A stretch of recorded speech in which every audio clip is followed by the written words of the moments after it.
Muchas gracias. Pues primero que nada, muchas gracias por la paciencia que han tenido durante estas fallas técnicas. He preparado una presentación donde quisiera compartirles información respecto a por qué es importante hablar de cáncer, por qué es relevante para cada uno de nosotros conocer este tema. Entonces, ¿podemos ver la siguiente diapositiva, por favor? Gracias. Bueno, para comenzar quisiera hablar de qué es el cáncer. El cáncer es un grupo heterogéneo, es decir, es un conjunto de enfermedades en el cual existe una pérdida de equilibrio en las células. Las células están diseñadas para crecer, dividirse y morir. Esto tiene una regulación muy específica por mecanismos celulares.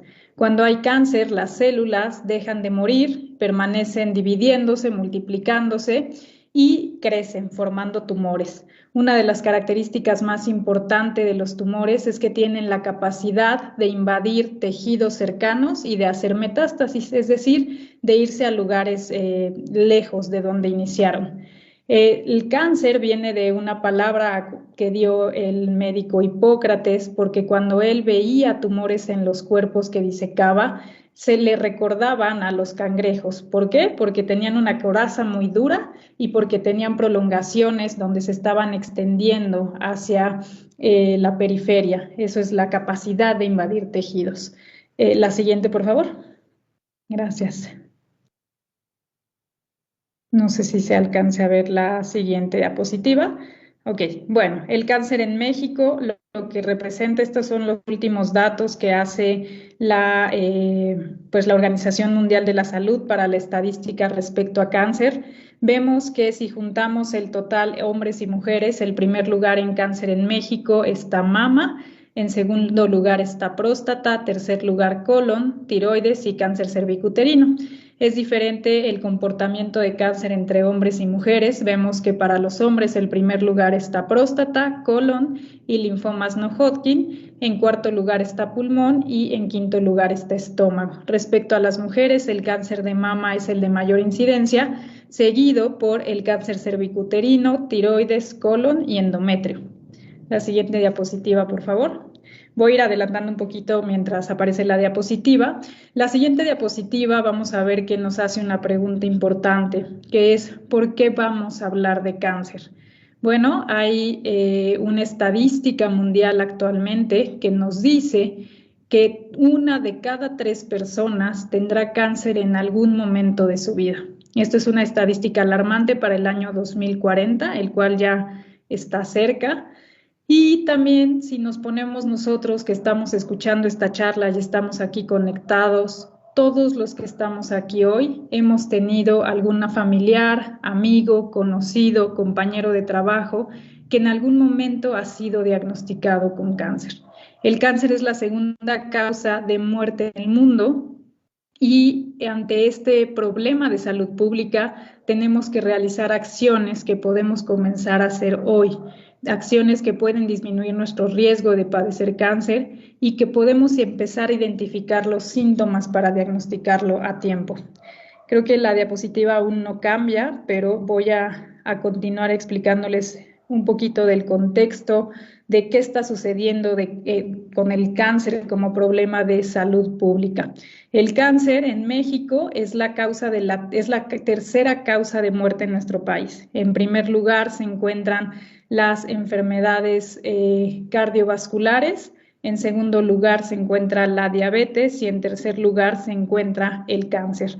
Si agrupamos las enfermedades cardiovasculares y la diabetes, bueno, pues quedaría en segundo lugar el cáncer. Y el problema es que la prevalencia de cáncer está incrementando en nuestro país, así como la mortalidad. En algunos subtipos de cáncer se ha intentado y se ha logrado hacer un control, sin embargo, en la mayoría de los casos no hemos logrado hacer ese control pese a las campañas, pese al intento de los diagnósticos a tiempo. Esto es una estadística alarmante. Ya vimos que el cáncer más común en México y el cáncer más mortal en nuestro país es el cáncer de mama. El cáncer de mama vamos a ver que se comporta diferente de acuerdo al sitio en el que estemos del mundo. Se estiman las muertes por cada enfermedad de acuerdo a cada 100.000 habitantes. En Estados Unidos se estima que hay 19 muertes por cada 100.000 habitantes. Esto es en Estados Unidos. En Asia se estima que hay 20 muertes por cáncer de mama por cada 100.000 habitantes. Y en México, en las mujeres mayores de 60 años, se estima que la tasa de mortalidad por cáncer de mama es de aproximadamente 49, es decir, 30 veces más que en Estados Unidos. Esto nos hace saber que tenemos que hacer algo, que tenemos que actuar lo más pronto posible respecto a la reducción o a las medidas necesarias para reducir la mortalidad por cáncer en nuestro país. Después vemos que en diapositivas más adelante vamos a ver que el cáncer, pues lo vamos a dividir en dos palabras muy importantes para que actuemos. Alguna que se llama tamizaje y hay otra que se llama diagnóstico temprano. No es lo mismo, a veces nos confundimos y lo podemos ver incluso en las campañas contra cáncer acerca de que nos dicen, ven y hazte un estudio para poder prevenir el cáncer. Esto pasa mucho en el cáncer de mama y la mastografía, donde las campañas nos comentan este tipo de comerciales. No es lo mismo hacer un diagnóstico temprano y hacer una etapa de tamizaje, hacer unas medidas preventivas.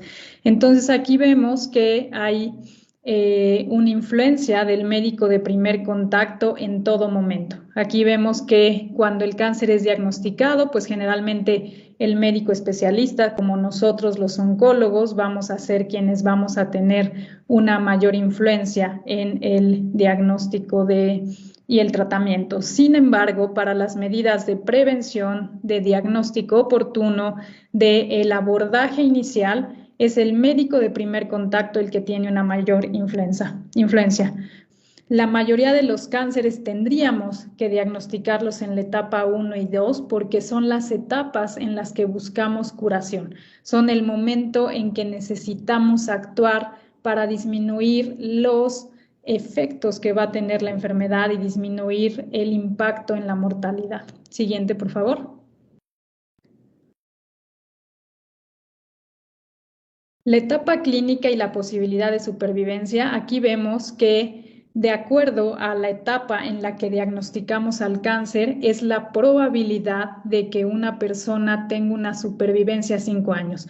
Cuando ustedes lean artículos o lean información acerca del cáncer, la mayoría de las veces la supervivencia se va a documentar dentro de los primeros 5 años. Es decir, ¿qué porcentaje de pacientes con cáncer gástrico, este es un ejemplo el que les tengo aquí, tienen posibilidad de estar vivos en alguna etapa en el momento en que se diagnostican? Esto es una serie del Hospital General de México y nos dice cómo se diagnostica el cáncer. Aquí vamos a ver que en el Hospital General de México el 62% de los pacientes en un hospital habían sido diagnosticados en etapa 4, es decir, cuando ya habían hecho una metástasis, y solamente el 5% en una etapa 1. Vamos a ver el impacto que esto tiene en la gráfica que está aquí a la derecha y vemos que la probabilidad de supervivencia disminuye francamente cuando la etapa es mayor. Siguiente, por favor. ¿Y qué pasa? Ya vimos que tenemos que tipificar al paciente con cáncer y que tenemos un impacto de acuerdo a la etapa en que se diagnostica. Todo lo que les presento aquí son datos de México y vemos que para cáncer de mama únicamente el 26% de las pacientes se diagnostican en etapa temprana. El 74% son diagnosticadas cuando ya hay actividad a nivel ganglionar, generalmente axilar, o cuando ha habido metástasis. En caso del cáncer de colon vemos que únicamente más de la mitad de los casos prácticamente se diagnostican en etapas regionales, nuevamente cuando el cáncer ya no está localizado y cuando ha hecho metástasis. La siguiente, por favor. La etapa clínica nuevamente en relación a la supervivencia.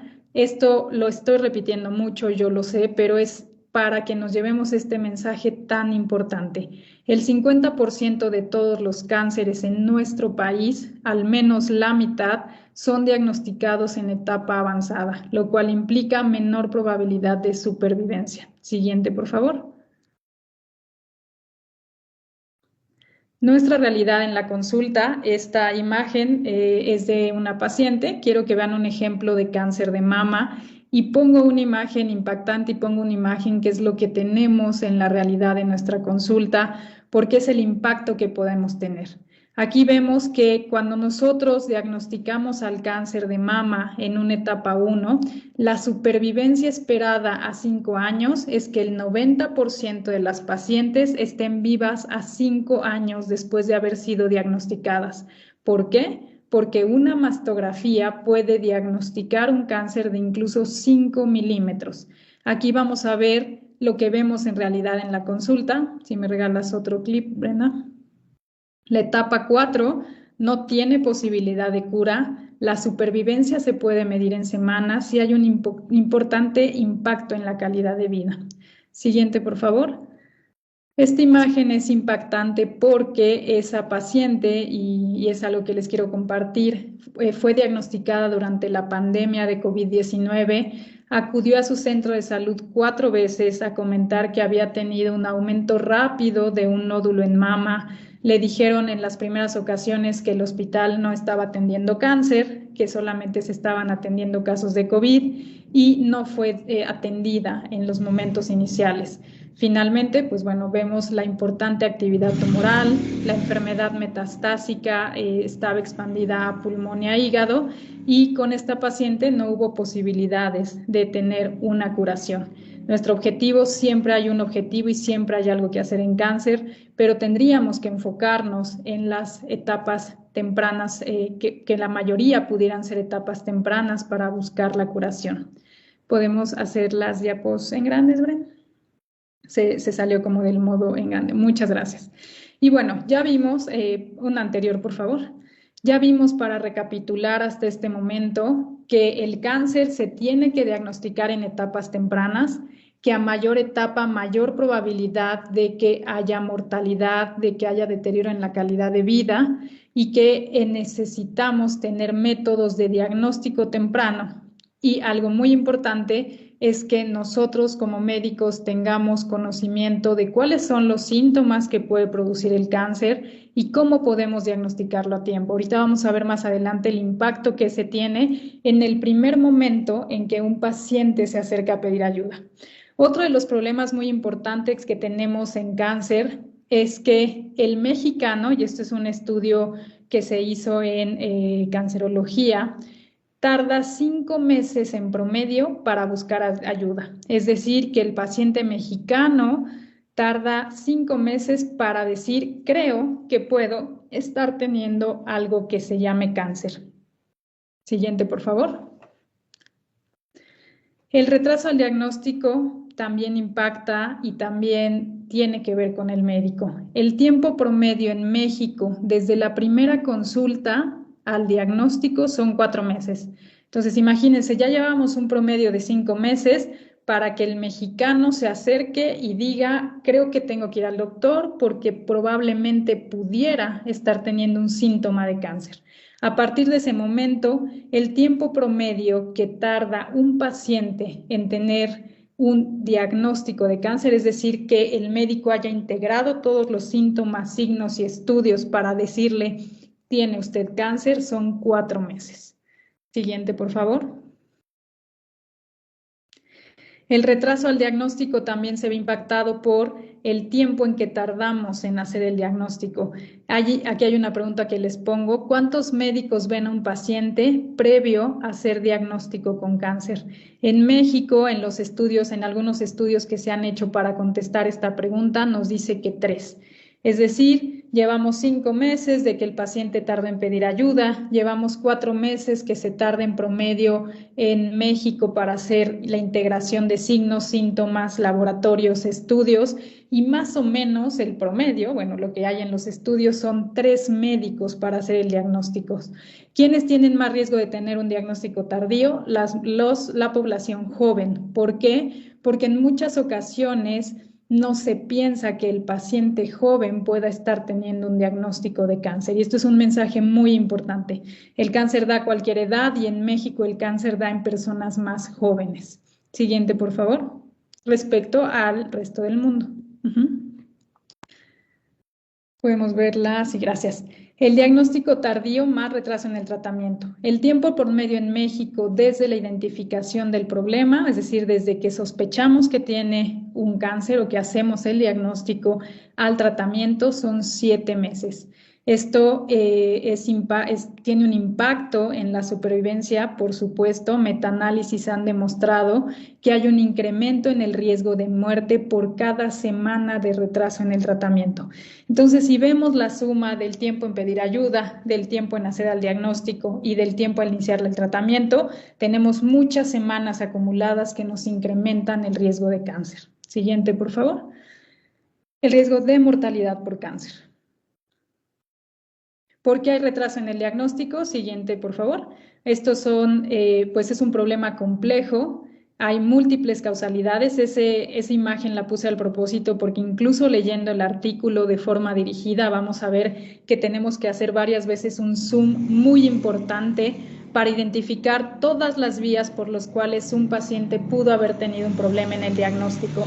El contexto cultural, el estado civil, la escolaridad, nivel socioeconómico, nivel educativo, edad menor de 40 años, no tener acceso a un servicio de salud, tener una limitación en las rutas de un especialista, desde el médico de primer contacto hasta el especialista, y también la calidad de atención son factores que influyen en que el diagnóstico en México sea retrasado. Siguiente, por favor. Ventanas de oportunidad. Evidentemente este no es solo un problema en México, es un problema en el mundo. Estos son documentos que han hecho, muchos son hechos por los ingleses, mucho por la Organización Mundial de la Salud, mucho en un enfoque de salud pública para la toma de soluciones. ¿Qué ventanas de oportunidad nos ofrecen o nos recomiendan? Nos comenta la Organización Mundial de la Salud que debemos de aumentar la sospecha y conciencia de síntomas potenciales de cáncer para hacer un diagnóstico a tiempo, que necesitamos tener vías de referencia más rápida y evitar los retrasos en la adquisición de pruebas de diagnóstico. Y es por lo que estamos conectados aquí, porque vamos a empezar a generar mucha más conciencia del problema que es el cáncer. Vamos a tener mucho más identificación, mucho más atención de síntomas potenciales de cáncer y, bueno, ya tal vez en temas más administrativos, pues tendríamos que hacer vías de referencias más rápidas, pero todos los que estamos conectados aquí hoy vamos a poder empezar a hacer cambios con la información que estamos teniendo. Siguiente, por favor.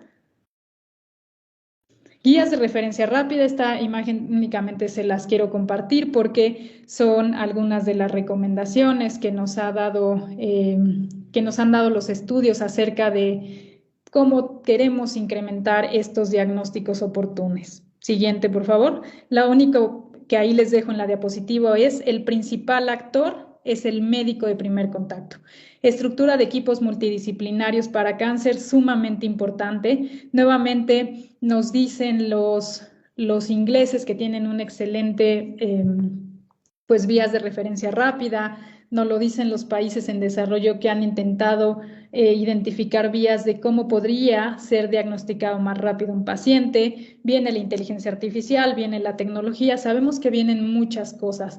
Vemos esquemas complejos en vías de salud pública para mejorar el diagnóstico, pero les puedo decir que en el 90% de los casos la eficacia comienza nuevamente en el médico de primer contacto. Eso es súper fundamental para que toda la cadena de tratar a un paciente con cáncer funcione. Siguiente, por favor.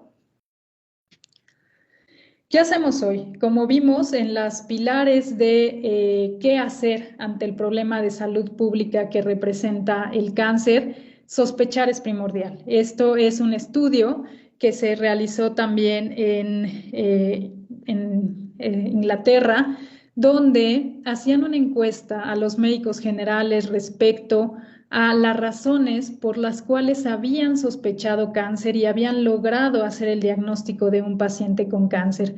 Vamos a ver que las razones por las que el médico lograba hacer el diagnóstico o lo sospechaba, una era que habían reconocido un síntoma de alarma, dos, es que habían estado alerta de síntomas nuevos. Esto es algo que a veces en nuestro medio es difícil porque estos médicos habían sido el mismo médico que había visto un paciente durante tiempo prolongado y otra había sido la intuición, es decir, que algo como que les había llamado la atención y finalmente miedo al cáncer. Este es muy interesante porque le habían dado importancia al síntoma porque el paciente se lo había sugerido. Esto en nuestro medio les puedo decir que es muy poco frecuente. Ninguno de nosotros como población general quiere escuchar que puede estar teniendo un síntoma de cáncer. Va a ser difícil que un paciente lo sugiera, pero bueno, esto fue una de las razones en este estudio. Siguiente, por favor.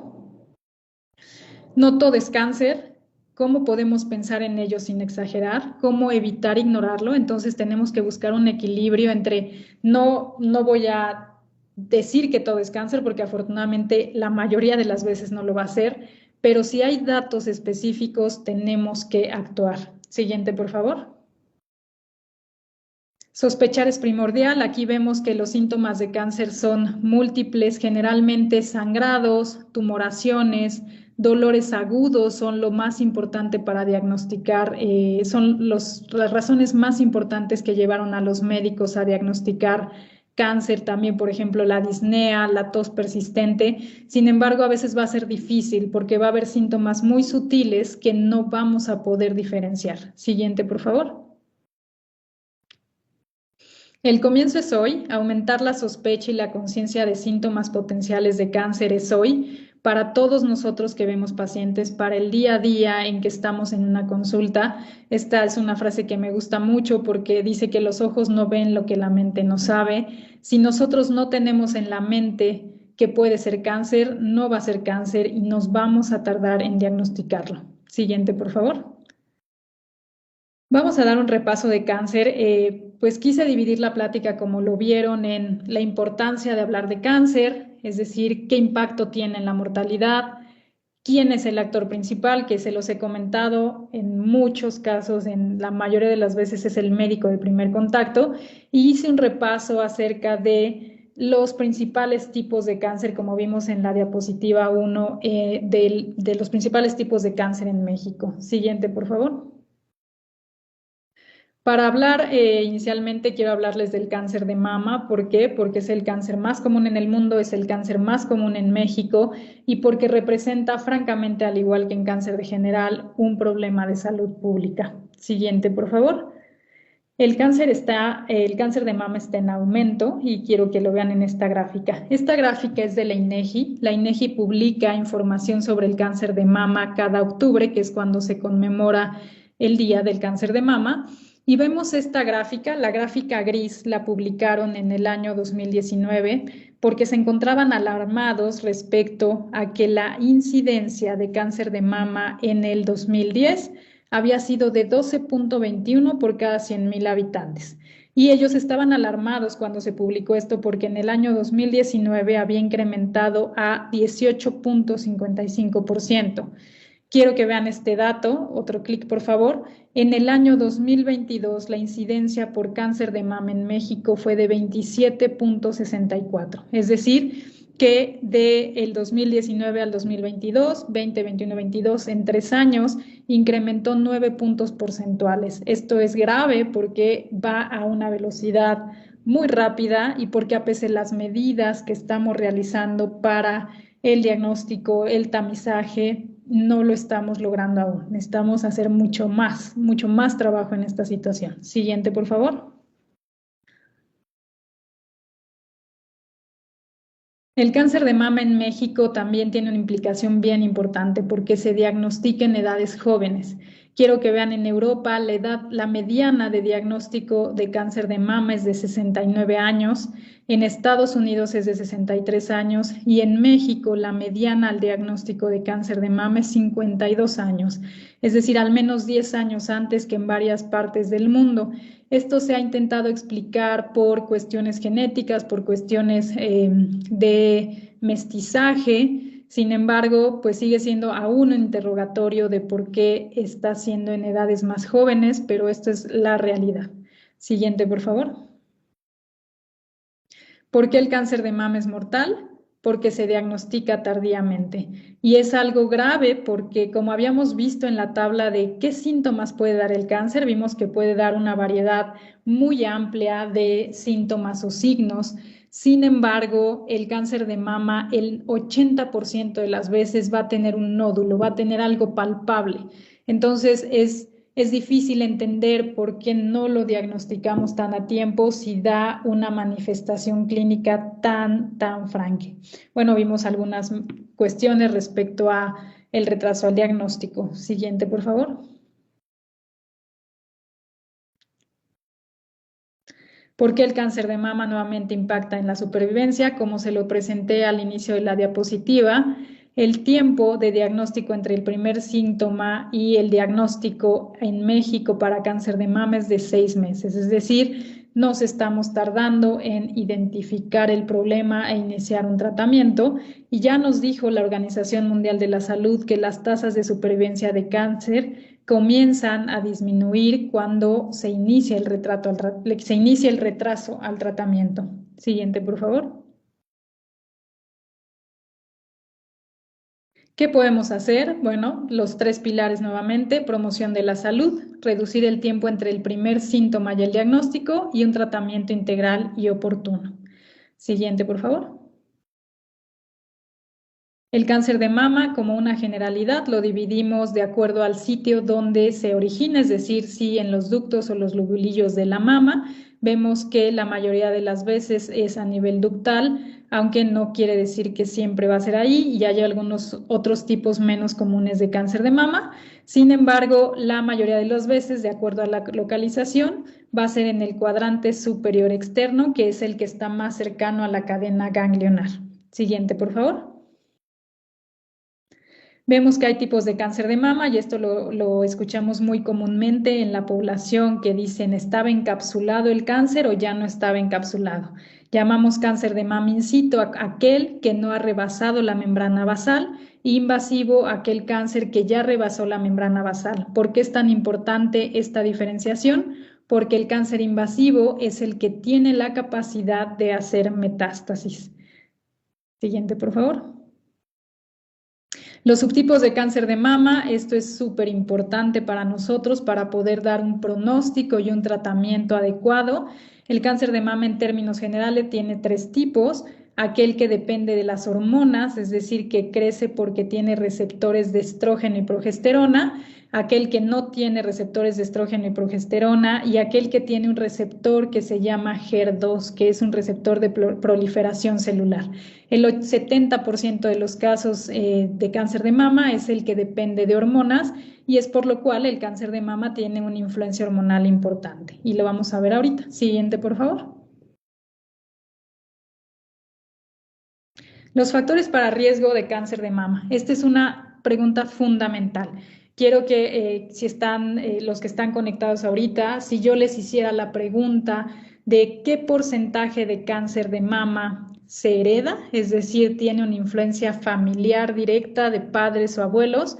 Cuando yo he hecho esta pregunta en la mayoría de los foros, las respuestas varían entre 50 a 60, 70% que consideran que el cáncer de mama tiene un componente familiar o genético. La respuesta correcta es 10%. Esto es fundamental porque solamente 1 de cada 10 casos de cáncer de mama va a tener una relación directa con un antecedente genético heredado o un antecedente familiar heredado. Esto es fundamental porque si no tenemos ese conocimiento y no lo compartimos con la población y muchos de nosotros que pudieron pensarlo en algún momento es: como no ha habido nadie con cáncer en mi familia, a mí no me va a dar. Esto es importante porque solamente 10% se relaciona con la genética. El otro 90% es esporádico y tuvo que haber una serie de combinación de factores de riesgo que llevaron a ese paciente o a esa paciente a tener cáncer. En general para todo el cáncer y específicamente es lo mismo para cáncer de mama. Mayores factores de riesgo para tener cáncer: ser mujer, la densidad mamaria alta también tiene un riesgo mayor de cáncer. El uso de hormonas, este es súper importante. Una recomendación que debemos comenzar hoy para nosotros, para nuestros pacientes, es la cuestión de los anticonceptivos. Es decir, más de 5 años de uso de anticonceptivos inyectados o orales o subcutáneos pueden dar mayor riesgo de cáncer de mama, especialmente en la perimenopausia. La perimenopausia es el momento en que más impacto tiene el hecho de que demos suplementación hormonal. Entonces, no se trata de que la población elija un método anticonceptivo porque se lo ha recomendado una amiga, un familiar, porque lo vio en la televisión. El médico es el que tiene que decidir cuál es el mejor método anticonceptivo, durante cuánto tiempo y qué medidas se podrían hacer para disminuir el riesgo de que esta exposición hormonal importante pudiera aumentar el riesgo de cáncer de mama. El sedentarismo y la falta de ejercicio, la edad mayor, a partir de los 60 años más riesgo de cáncer de mama, aunque en México vimos que comienza a los 52 años, el diagnóstico, antecedentes familiares y una edad avanzada. Siguiente, por favor.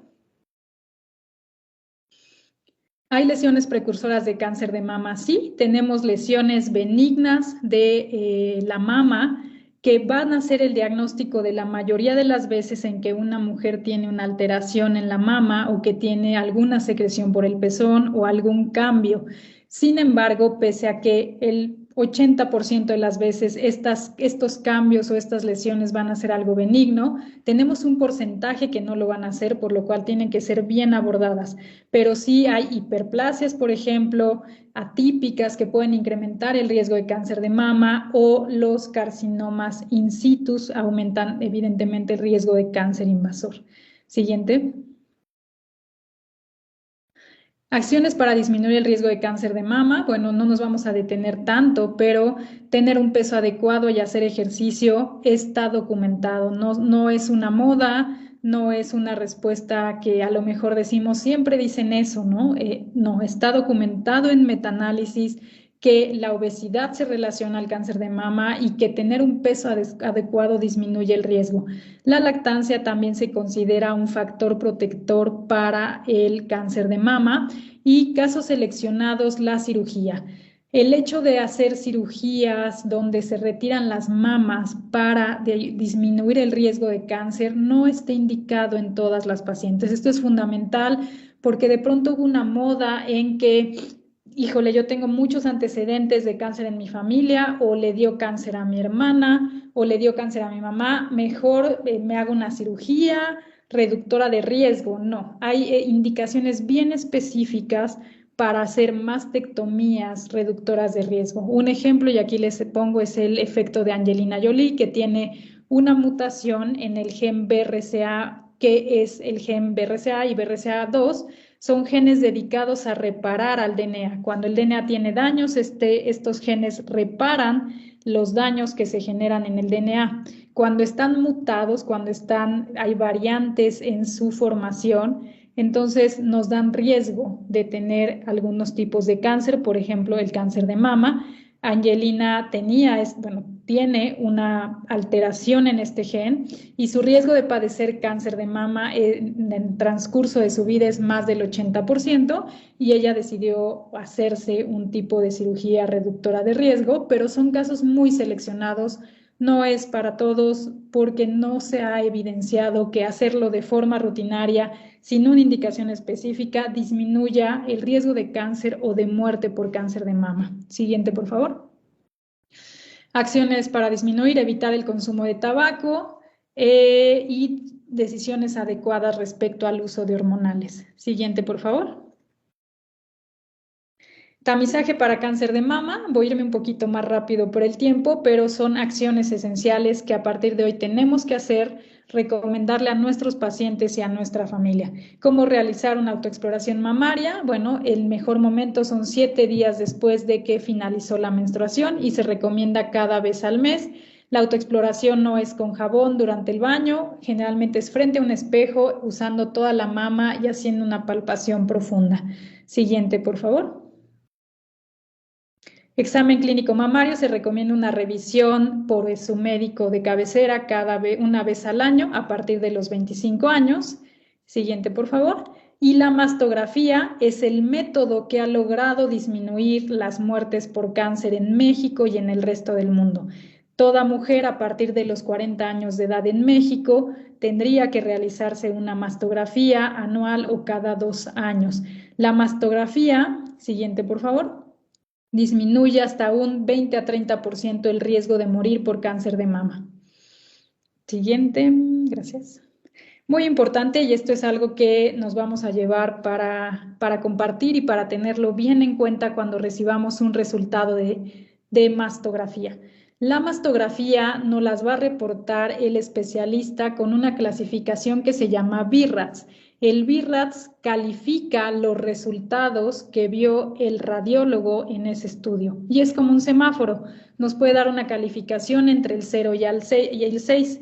¿Por qué fue tan impactante este resultado y por qué es tan importante? Bueno, porque de acuerdo a la calificación tenemos un riesgo de cáncer de mama. Es decir, aquí vemos cuando la calificación es de 1, el riesgo de cáncer de mama es menor del 2% y entonces se recomienda que la mastografía se haga anual.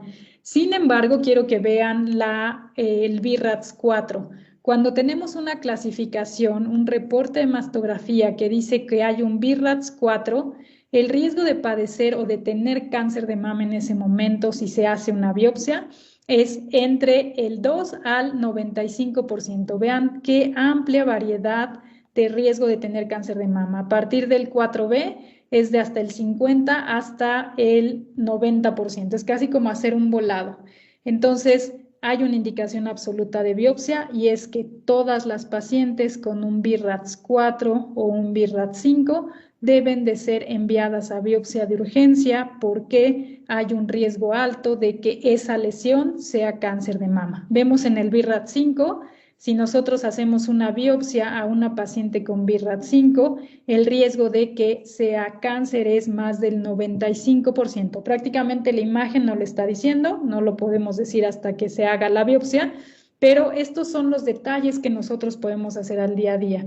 Si yo estoy en mi consulta de primer contacto, si acabo de recibir el resultado de un paciente o un familiar y veo este resultado, yo sé que tenemos que hacer algo rápido. No es lo mismo, por ejemplo, si sale un resultado de BI-RADS 3. El BI-RADS 3 es uno de los BI-RADS más difíciles porque nos dice que hay algo probablemente benigno, pero no como un BI-RADS 2 que puedo estar tranquilo. Entonces se tiene que dar un seguimiento a los 6 meses. En general, esta lo puede interpretar mejor un especialista, un ginecólogo, un especialista en gineconcología, un oncólogo. Sin embargo, todos, cuando nos entreguen una mastografía a partir de hoy, tenemos que recordar que los pacientes con BI-RADS 4 o 5 tendrían que ser valorados por un especialista y son indicación de biopsia. Siguiente, por favor. Los síntomas de cáncer de mama son variables, sé que ustedes los conocen, pero muy importante, el 90%, 80-90% de los pacientes va a tener un nódulo. Siguiente, por favor.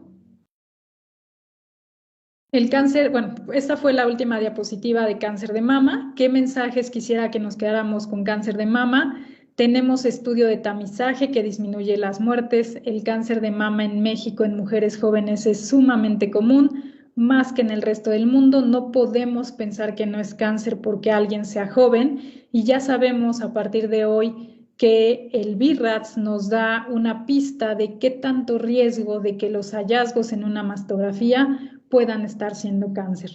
Respecto al cáncer de colon, y las siguientes diapositivas son un poquito rápidas por cuestión de tiempo, el cáncer de colon vimos que ocupa entre el segundo a tercer lugar de frecuencia de cáncer en México y de mortalidad en México y en el mundo. Está incrementando también el diagnóstico en edades más jóvenes, incluso en Estados Unidos. Aquí, como ven, la colonoscopía cada 10 años en Estados Unidos ya se recomienda a partir de los 45 años. En México la recomendación hasta el momento es 50 años. Y a veces cuando tenemos un difícil acceso a una colonoscopía o rapidez a que se haga el estudio, podemos comenzar con un paso pues que parece sencillo, pero puede ser muy significativo, que es el examen de sangre oculta en heces, porque esto nos puede dar una pista respecto a que pudiera estar viendo pólipos, que pudiera estar viendo tumores o que haya una indicación de realizar un estudio pues más invasivo como la colonoscopía.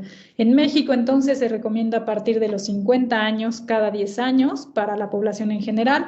Evidentemente habrá una población con más riesgo de padecer cáncer por antecedentes familiares, por diversas cuestiones, pero para población general a partir de los 50 años. Y como les comento, está teniendo un impacto tan grande este tipo de cáncer que en Estados Unidos se ha bajado la edad a 45 años. Siguiente, por favor. Para cáncer cervicuterino, que vimos que es el segundo cáncer en frecuencia en nuestro país, y en mujeres menores de 60 años, les comparto que ocupa el segundo lugar en mortalidad después de cáncer de mama. El cáncer cervicuterino tiene los 3 niveles de prevención y esto lo tenemos que aprovechar. El primer nivel, la vacunación. Ya está la vacunación para VPH en el esquema nacional de vacunación. Para niñas de 9 a 12 años, generalmente es la vacuna que incluye 4 subtipos para para VPH, para virus del papiloma humano, y son 2 dosis. Esto ya está en el esquema nacional de vacunación. Algo que quiero comentarles, a ver la siguiente diapositiva, me parece que viene ahí, si no, igual se los voy a comentar. Y es que, bueno, aquí está la indicación del esquema nacional de vacunación. Y algo súper importante es que no quiere decir que las niñas mayores de 12 años que no se hayan vacunado entre los 9 y los 12 años o al quinto año de primaria ya no se puedan vacunar. Esto es súper importante, se están haciendo muchos estudios a nivel mundial de pues responder la pregunta, ¿hasta qué edad nos podemos vacunar? Lo que se sabe hasta el momento es que pareciera que la mayoría de las recomendaciones, la mayoría pudieran decir hasta 35 años, aunque ya hay otras recomendaciones que nos dicen que hasta los 50 años está recomendada. No podemos asegurar que después de esta edad no funcione. Sin embargo, bueno, son las recomendaciones actuales y vamos a tener con el tiempo más información. Pero un mensaje súper importante. No quiere decir que si no me he vacunado ya no me pueda vacunar. Segundo mensaje, tampoco quiere decir que si ya inicié vida sexual no me pueda vacunar. Tercer mensaje, pacientes que ya han tenido una infección por VPH o ya han tenido incluso una lesión por VPH, aún pueden beneficiarse de la vacuna. Esto es sumamente importante porque el 99% de los casos de cáncer cervicuterino se asocian al virus del papiloma humano. ¿Qué tenemos que hacer? Promover la vacunación, y también la vacunación está indicada para los hombres. Siguiente, por favor. El segundo nivel y otro nivel de prevención para el cáncer cervicuterino, súper importante, la colposcopía y la citología. La citología cervical, o como lo conocemos comúnmente el Papá Nicolau, está indicado a partir de los 25 años en México y se recomienda cada 3 años en caso de haber tenido 2 resultados seguidos negativos. A partir de los 30 años se llega a recomendar la realización de test para virus del papiloma humano. La citología cervical es sumamente importante por lo siguiente. Siguiente diapositiva, por favor. El tratamiento de lesiones premalignas es sumamente importante. ¿Por qué? Porque hay un promedio de tiempo entre que una lesión premaligna en cervix se pueda convertir a un cáncer invasor. No quiere decir que no pueda pasar más rápido y que no lo veamos, por supuesto que pasa, pero el promedio de tiempo que tarda una lesión por VPH en tener el número de cambios en los genes, en el ADN, en el epitelio, hasta convertirse en cáncer, es de 20 a 30 años en promedio. Imagínense ese tiempo tan largo. Es decir, tenemos una oportunidad significativa para que si hacemos una citología o una colposcopía anual o cada 3 años y detectamos estas lesiones que sabemos que se pueden convertir en cáncer, sean tratadas. Hay diferentes tipos de tratamiento, existe el láser, el crío, la cirugía, la realización de conos, es decir, no todas las lesiones se tienen que tratar, ni todas las lesiones por BPH tienen un alto riesgo de que se conviertan en cáncer. Hay lesiones que incluso se pueden llegar a vigilar, pero eso lo tenemos que hacer con datos objetivos. Siguiente, por favor. Respecto al cáncer de próstata, el cáncer de próstata vimos que es el más común en hombres en México y es el segundo más común en mortalidad en México. El cáncer de próstata, pues podemos diagnosticarlo con una suma de 3 factores. Los síntomas, que generalmente es difícil porque los síntomas generalmente pues, se pueden confundir con una hiperplasia prostática. Sabemos que a partir de los 60 años un importante porcentaje de hombres va a tener hiperplasia prostática, como síntomas urinarios obstructivos o irritativos. Vamos a sumarle el tacto rectal, donde hay características al tacto que pueden estar sugiriendo cáncer y, muy importante, el tamizaje o estas medidas para identificación temprana es a partir de los 50 años de edad y se realiza con la medición de antígeno prostático. Este se puede repetir cada año o cada 2 años de acuerdo a los resultados. Es importante que hay un dato que yo le comento a veces a los médicos de primer contacto, que tengo oportunidad de convivir con ellos, y es que si no recordamos todas las cifras de antígeno prostático, sí tenemos que recordar que un antígeno prostático arriba de 10 ya me está sugiriendo que algo muy importante está sucediendo. Es decir, o hay una hiperplasia prostática que está siendo conjunto con un inicio o con un diagnóstico de cáncer, o algo tenemos que investigar a fondo. Generalmente los pacientes con antígeno arriba de 10 tienen que ser biopsiados o tienen que tener un abordaje mucho más importante, porque un porcentaje importante de estos pacientes con el antígeno arriba de 10, entonces es un número que hoy vamos a recordar, pueden tener alta probabilidad de estar teniendo cáncer de próstata. Siguiente, por favor. Y finalmente, para el cáncer de pulmón, que vimos que tiene un impacto importante, está dentro de los primeros 5 cánceres en México para mortalidad. No toda la población general tiene que tener un tamizaje para cáncer de pulmón, sin embargo, los pacientes fumadores sí. ¿En quiénes se recomienda? Al menos tener 50 años de edad. A partir de los 50, algunas guías dicen 55 años, como aquí en la que les estoy compartiendo, 55 años de edad, con un historial o un índice tabáquico de 30 paquetes años. En estos pacientes se recomienda la realización de una tomografía de alta resolución para pulmón para identificar lesiones de cáncer de pulmón.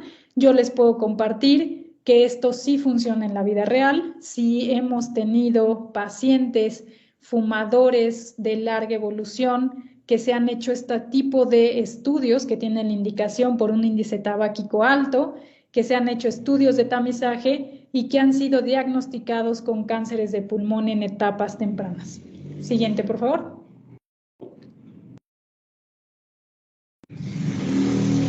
El tratamiento del cáncer, y estas son ya prácticamente de las últimas diapositivas. Quiero que vean esta pirámide, las necesidades de los pacientes con diagnósticos, en este caso es de cáncer de mama, porque el artículo fue hecho específicamente para cáncer de mama, pero lo es en general, son múltiples. No se trata de que el oncólogo, de que el cirujano, del especialista en radioterapia, son múltiples: apoyo nutricional, psicológico, rehabilitación, apoyo gubernamental, clínica del dolor, cuidados paliativos, las secuelas ginecológicas, las alteraciones por los tratamientos a nivel endocrinológico. Es decir, las complicaciones, los efectos en la calidad de vida, las necesidades son muy amplias.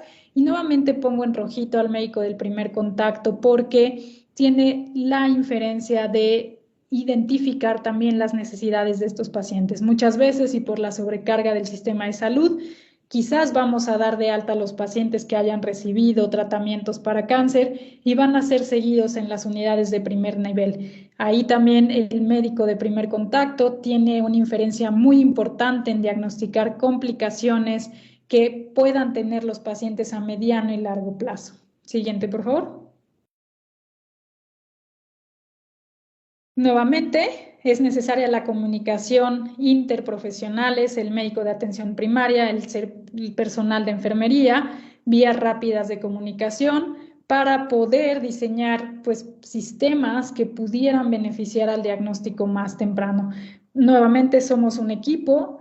Los oncólogos, lamentablemente, como vieron en las primeras diapositivas, estamos viendo a los pacientes en etapas localmente avanzadas o avanzadas, entonces necesitamos hacer también mucho más al inicio. Necesitamos evitar que lleguen a estos puntos donde los tratamientos van a tener muchas implicaciones en la calidad de vida y en pues sociales y psicológicas. Siguiente, por favor.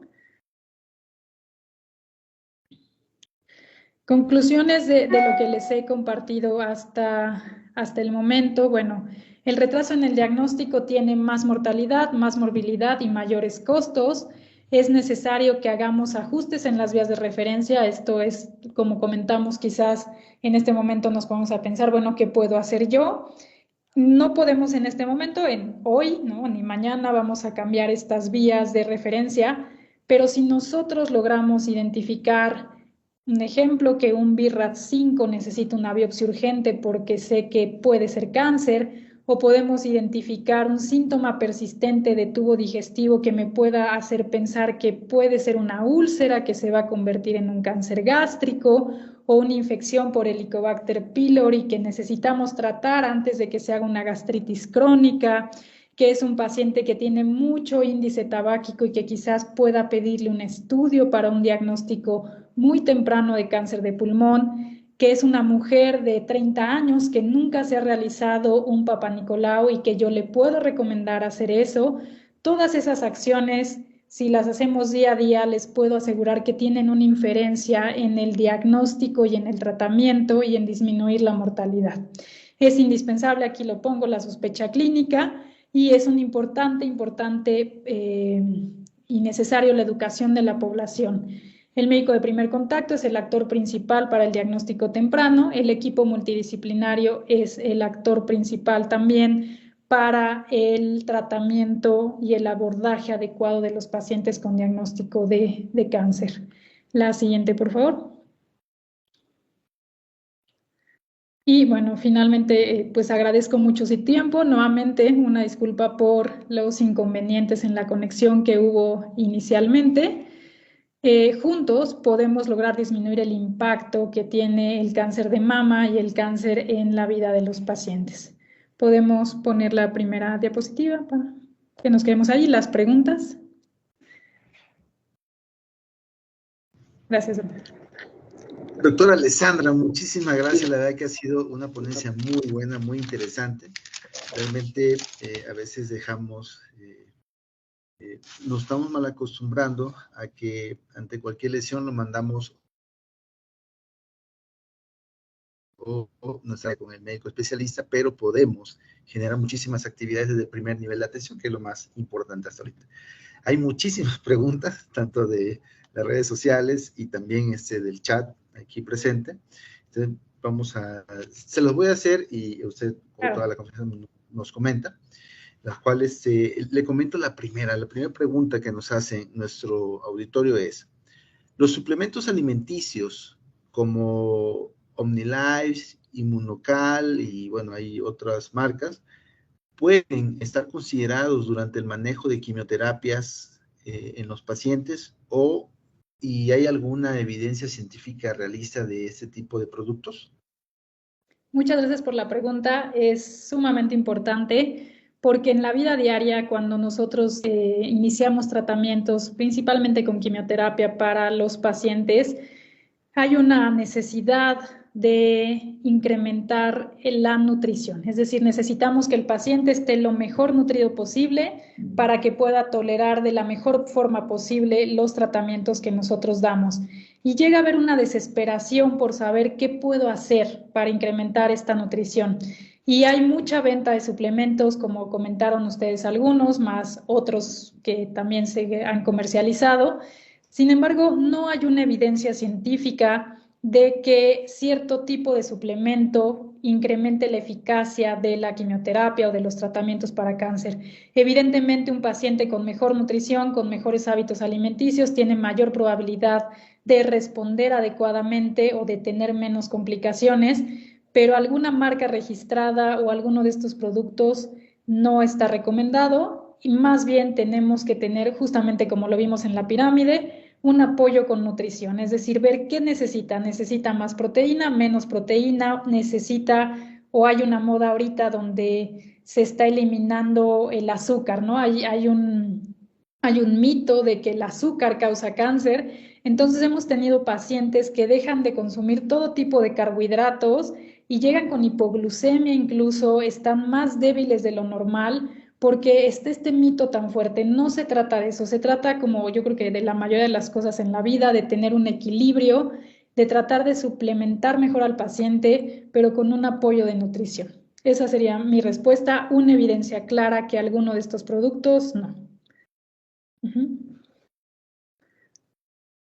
Gracias. Hay otra pregunta. Dice, y bueno, esta es muy relacionada también a nuestros compañeros médicos y médicas de primer nivel. Dice, ¿qué tipo de curso técnico médico recomienda a los médicos y médicas de primer nivel para estar actualizados en las guías, actualizaciones del manejo del cáncer? Bueno, más o menos la pregunta, así como hay un BLS, hay un ACLS, hay un ATLS, ¿habrá algún curso específico para nuestros médicos para que estén actualizándose constantemente? Muchas gracias por la pregunta, porque la pregunta lleva un interés genuino en estar actualizado en este tema.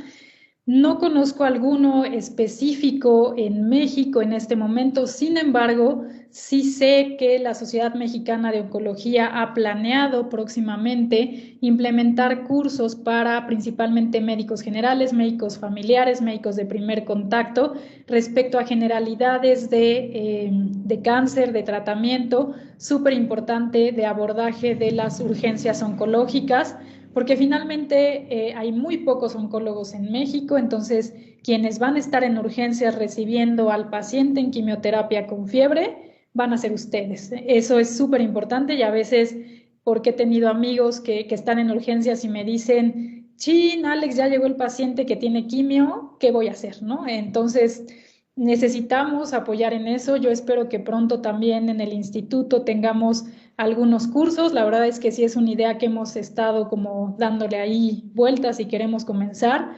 para poder hacer compartir el conocimiento para quienes más van a ver estos pacientes. En este momento, uno que conozca en México, ¿no? Hay algunos libros que te puedo compartir, Jorge, para que tú los compartas en el chat o los pego en un ratito, que tienen información muy resumida y muy útil para el día a día de la consulta.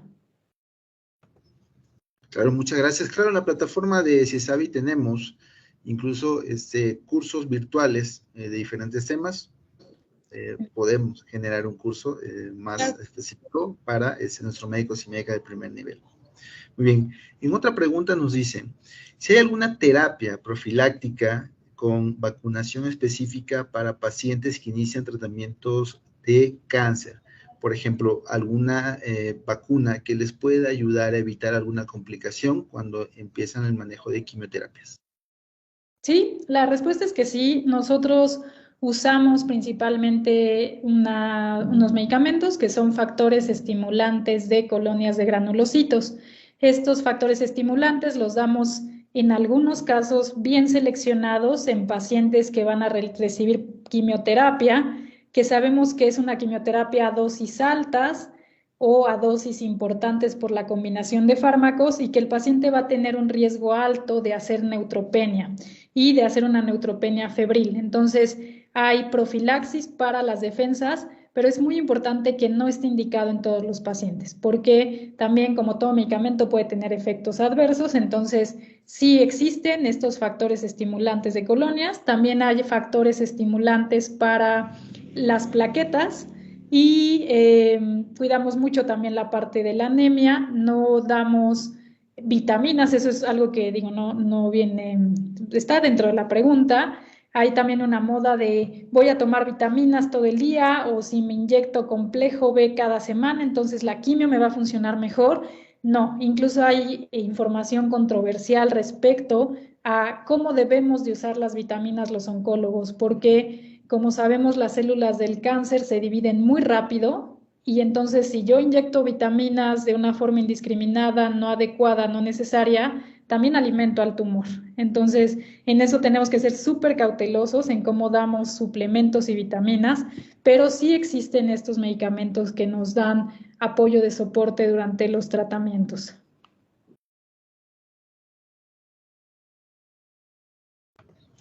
Excelente. Muy bien, en otra pregunta nos dicen, nos solicitan médicos y médicas, pero en el contexto de zonas realmente marginadas o zonas de difícil acceso, y que una paciente se encuentra en tratamiento de quimioterapia y de ahí regresa a su casa, a su comunidad. Entonces, esos médicos, ¿qué complicaciones más frecuentes pueden tener cuando inician tratamiento de quimioterapia a sus pacientes? Y en ese contexto, ¿qué manejo sería el ideal? ¿Qué manejo para esos pacientes de cáncer? Muchas gracias por la pregunta, y esto va a ser útil para todos los que estamos aquí conectados. Quimioterapia y urgencias. Entonces, la neutropenia febril, que significa que por la quimioterapia bajan las defensas y hay una fiebre documentada, tiene riesgo de mortalidad hasta el 45%. Es decir, si no la tenemos, hasta 45% de estos pacientes van a morir de una complicación. Recomendaciones que yo les daría: paciente con quimioterapia con fiebre arriba de 38 grados o 38.3, la definición queramos, pero arriba de 38 grados, y quimioterapia, necesita ser investigado. Es decir, yo le recomendaría en términos generales, ese paciente se tiene que hospitalizar, tenemos que descartar que sus defensas no estén bajas, tenemos que realizar cultivos, y en el momento en que identifiquemos que haya esta baja de defensas y fiebre, se tiene que iniciar antibiótico. Acordémonos que la sepsis es tiempo, y entre más rápido iniciamos el tratamiento, menos riesgo de muerte por complicaciones hay. ¿Qué otra cosa pasa? La deshidratación. Yo le explico mucho a los pacientes, el problema no es la diarrea, el problema no es el vómito, el problema es como los bebés, literalmente, ¿qué es lo que nos preocupa? Que se deshidrate. Entonces, si vemos un paciente que ha tenido náusea, ha dejado de tomar agua o ha tenido mucho vómito, diarrea, tenemos que hidratarlo. Si ustedes se quedan pensando, la mayoría de los pacientes con tratamientos oncológicos, si ustedes nada más les dicen, a ver la lengüita, va a estar deshidratado. Entonces, tenemos que dar apoyo para la náusea, el vómito, la diarrea, y tenemos que hidratar. Otra complicación de la quimioterapia también puede ser la mucositis, la inflamación de las mucosas. Entonces, tenemos que dar apoyo ahí para que no haya tanto dolor, tratar de hidratar si es que el paciente no tiene tolerancia a la vía oral. Creo que en términos de relación a la quimioterapia es fiebre, indicación de hospitalización de un paciente si tiene quimio, y deshidratación para los pacientes que estén en tratamiento oncológico. Bien, gracias. En otra pregunta que cuando nos mandaron esta pregunta, la mandaron así como una particularidad. Por ejemplo, como mencionó en la ponencia, el uso de los hormonales. El caso de una femenina en una comunidad de 31 años, la cual llevó ese tipo de manejo de pastillas anticonceptivas de urgencia, el levonorgestrel, por la comunidad, por la sencillez, me lo tomo, no me inyecto cada mes, no me pongo el implante, etcétera. Y llevó ese tratamiento aproximadamente 5 o 6 años, nos comenta la doctora, y a sus 44 años, en un estudio que tenía una molestia en el seno, cáncer de mama. Entonces, ¿qué tanto repercute la famosa pastilla de emergencia? Es una pregunta muy interesante porque precisamente ha aumentado el uso de esta pastilla para, pues, en términos generales en la población. Sí hay estudios de que la dosis alta de hormona repetida podría incrementar el riesgo de cáncer. No sabemos exactamente la dosis, es decir, no podría decirles tiene que usar menos de este número de pastillas por menos de este tiempo o con menos de esta frecuencia. Aún no tenemos esa respuesta. Lo que sí es un hecho es que pues, respecto a este uso de hormonal que da un pico tan rápido pues de dosis en sangre, de concentración, pues tenemos que más bien promover en la población que no se use de esta manera rutinaria por también los riesgos incluso de trombosis que se asocia a su uso. La respuesta es que sí, al igual que otro hormonal puede aumentar el riesgo. Aún no sabemos la dosis en la que lo estaría aumentando. Y como les comenté, incluso el momento más importante, la perimenopausia, cuando se usa para pues evitar el bochorno, ¿no? La mujer que entendemos la menopausia tiene un impacto en la calidad de vida, pero no desesperarnos por querer usar hormonas de forma indiscriminada. Tampoco es que nos vayamos odiando a las hormonas hoy, de eso no se trata. Más bien es tratarlas de usar de la forma más adecuada, el tiempo más adecuado y la combinación más segura para cada paciente. Muy bien, hay también una pregunta en el chat que nos dice, relacionado al impacto de la vacunación contra VPH, ¿cuál sería el impacto de vacunar más niños o más niñas para el VPH? El impacto en vacunar a los niños es importante. La información respecto a la vacuna de VPH está empezando a salir mucho más actualmente porque lo que queremos ver con la vacuna en el mundo es el impacto que tiene a largo plazo. Y para ver el impacto que tiene a largo plazo necesitamos esperar que esos niños que hace 20 años se vacunaron, pues ahora tengan 40 años y estén en una edad donde el pico máximo de cáncer cervicuterino se puede presentar y entonces ver el impacto que tiene. Ya empiezan a haber resultados, tiene impacto definitivo en disminuir el riesgo de cáncer y de lesiones preinvasoras y el impacto de vacunar a niños lo va a tener. ¿Por qué? Porque se estima que en México hasta 8 de cada 10 habitantes o de población en edad con vida sexual activa son o han sido expuestos al virus. Entonces, la probabilidad de que haya una transmisión es muy alta y si no lo estamos teniendo hombres y mujeres, pues va a seguir siendo también, pues también alta.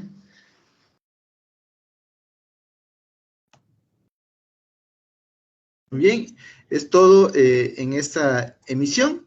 Les agradecemos su participación, le agradecemos su tolerancia ante los problemas tecnológicos, pero sobre todo, llévense esa información a su práctica médica, llévense toda esa información para beneficio de sus pacientes y cada vez tenemos que buscar la cultura de estar actualizándonos en estos temas. Les agradezco mucho su atención y estamos pendientes. Hasta luego.